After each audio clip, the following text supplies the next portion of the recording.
Let me show you how to make my oven roux.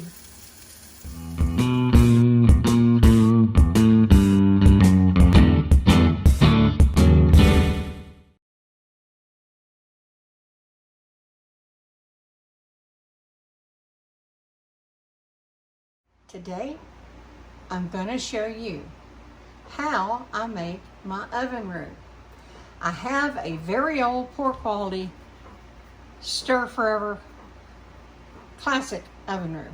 I mean, not oven roux, just regular roux, where you stir and stir and stir and stir, and it takes a while. Sometimes I just do that out of habit. That's how I grew up doing it. But then, I don't know, 30-ish years ago, give or take, my daddy started making the oven roux. And there was no difference. The gumbo we use it for just came out amazing. Nice flavor added to it without the additional oil. So, anyway, having said that, you may or may not can guess I'm going to make gumbo. I'm making shrimp and sausage gumbo, one of our favorites. And I figured I make this quite a bit, but I usually do 2 recipes worth at a time. This is 3 cups of all-purpose flour. And then I half it and I put the other up in a jar and then I have it for next time. So I have to only make it every other time. All right, my oven is preheated to 400. This is 3 cups of just regular all-purpose flour. And then just gonna spread this around evenly. Like I said, my oven's already preheated. And you're gonna put this in the oven and you're gonna come in, you're gonna stir this about every 15 minutes. It can take anywhere from an hour to an hour and a half. And what you're trying to do is, now I'm using my roux spoon, but you can just use a nice paddle. I use this for roux too and stuff like that. But look, if all you have is, if I don't make a mess, just something flat bottom. Like that. So you can get in there and push it around. So, having said that, I'm about to put this into the oven. I'm going to bring you back between stages. I'm going to start off stirring every 15 minutes. When I can start to smell it in the oven, I'm going to stir probably much sooner than 15 minutes, but not like a traditional roux where you're having to sit there and just completely keep stirring. I love a roux, but you know, the older I get, the more pain in the butt they are to make. So I have, for the last couple of years, been exclusively using a dry oven roux. A lot of people do roux in the oven, but they use the oil. The oil is not really needed to brown the flour. And it actually plays in correctly for me with my problems I'm having, and I can't have the added fat. That also, if you are trying to restrict your fat more so, then this is a good option for you as well. So anyway, in it's gonna go. I'll see you in 15 minutes. We are now at the 15-minute mark, and I just pulled it out. You can't tell a whole lot yet, but I am gonna give it, I'm gonna go around, I'm gonna give it a thorough stir. Sorry for the scraping, guys. Sometimes you gotta scrape when you cook. I love this spoon, but I'm gonna see if I can. I want to get a bigger amount. There we go. And I'm just going to continue without making a mess if I can help it. I just want to be sure that it's all been turned over. And it's going right back in. We'll spread it back out. And I'll update you in 15 minutes. Alrighty. The second 15 minutes is up now. I'm just coming in. I'm going to give it a stir.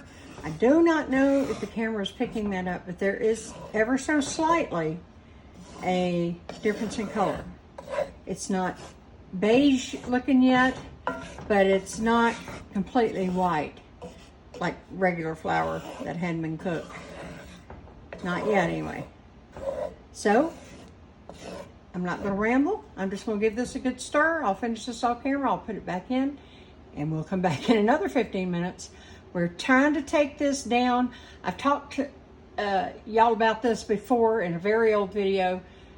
We want this flour to get to the peanut butter looking stage.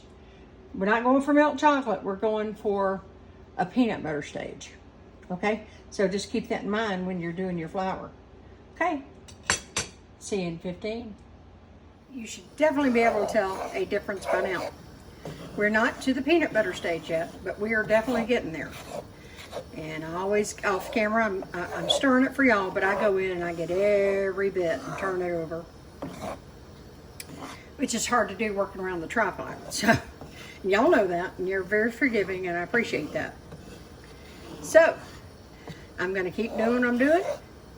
And I think I'll let it go another 15, and then I'll have to probably start checking it a little more often. Okay, so in it's going to go. I'm going to actually stir a little bit more, and then it's going to go back in.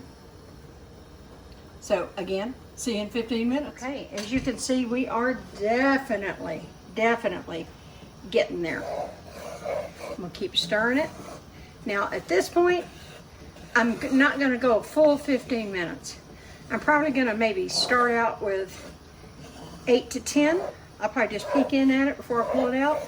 But as you can see, we are getting to the right color. Not exactly where I want it to be yet, but we've definitely gained the color. Okay, so this time I'll see you in between 8 and 10 minutes, and I will let you know. As you know, I've been checking it every 8-ish minutes now. Still a little more color on it. I think we can let it go. I think we're doing good. I'm still going to go in between 8 and 10 minutes and peek at it before I pull it out. But making a mess with this flour, but you can definitely see the color change. It's there. We are getting close, but not quite where I want to be with mine. So you can't rush it.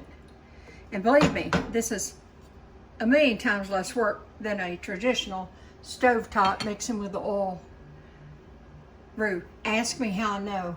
Been making them since I'm about 14 or 15, so ask me how I know. Anyway, I got flour everywhere. I got a stove to clean it, but it's way too hot. I'm doing potatoes. I've been sauteing vegetables for the Holy Trinity and all that.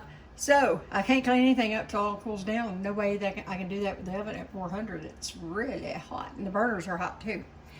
Okay, I'm going to shut up. I'll bring you back in 8-ish minutes. Okay, it's been another 8 minutes. We're even getting more color.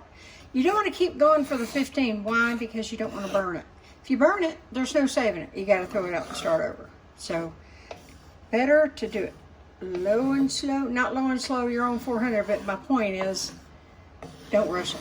I've said that before, I'm going to say it again. I probably said it a couple segments ago. I don't know, it might have been the last segment. Anyways, you can see we are definitely getting there. Okay, I think another total of about, I don't know, maybe not even 15 minutes probably. But I'm not going 15 minutes at a time now. I'm going every 8 minutes. Okay. When it's time to come back, I'll bring you back for the millionth time. Okay guys, we are so close. So close. I'm only going to go about another 5 to 8 minutes. We are close, close, close. You can definitely see a difference. We're to a light peanut butter stage. I've just taken it down just a little more. I don't want to burn it. I'm just barely starting to smell it, and you can tell, your nose will smell it when it's getting where it needs to be. That's it. Another 8-ish minutes. Tired yet? Okay, again, it's been 8-ish minutes. We're so close. I would almost want to call this done, but I'm gonna check it after 5 minutes, but it might be 8 more minutes. I don't know. Won't know till I get there. So I'll peek in at 5. If it needs another couple of minutes, I'll let it go. So, look at that. You can see this color. I hope you can. See that? I don't know if the light is right. I need a balanced light on my left to help you tell the color better. But in person, I'm telling you, we're getting to a good peanut buttery color. But I want it down just a little more. So again, like I said, 8-ish minutes. We're going to stick to 8-ish. For sure, we're calling this done. It was about 6 more minutes after the last time. Rule of thumb, the first hour you can go 15, 15, 15, 15. Then you're up to an hour. After about an hour, maybe even an hour and 15 minutes, you need to cut that time way down. Also, I could tell by the aroma. You'll know what I mean if you do it this way. You will know what I mean when the time comes. It's not something that I can share with you over the internet, even though I wish I could. If they had smell of YouTube, then, you know, you could. Now I want to show you. Look how soft this looks. Look at that. Isn't that pretty? That is the perfect color. I'm trying to get to see. Look at that. This is the perfect color. And I don't need to go any longer. I'm just going to let this cool down now. Then I'm going to take half of it using my gumbo, and the other half I'm going to put up for the next time around. Ratio is the same. If you use 1.5 cups of roux in your gumbo, you're going to use 1.5 cups of this mixture right here. And so the ratio as far as wet roux to this dry roux is the same. Anyway, I hope that you will try this and like it. You ought to make you a good gumbo. If you make you a good gumbo, I'm making a shrimp and sausage gumbo, and it is so good. If you've never tried it, you got to try it. Of course, you can make you a chicken gumbo too. If you don't like shrimp and don't want sausage in it, just get you some chicken thighs and cook them down. And like I've shown you, stovetop chicken. You do that and you can have chicken gumbo. So it's all good. But I'm going to show you one of my favorite gumbos for sure. Thank y'all for watching. I appreciate it. It might have been a little tedious, but you know, can't rush some things. It was still a lot easier on me than standing over the stove for the whole time, not being able to sit down and walk away. So I was able to multitask in between and all that. So anyway, dry roux is more convenient. Thank you for watching. And if you did learn something and you like it, click like.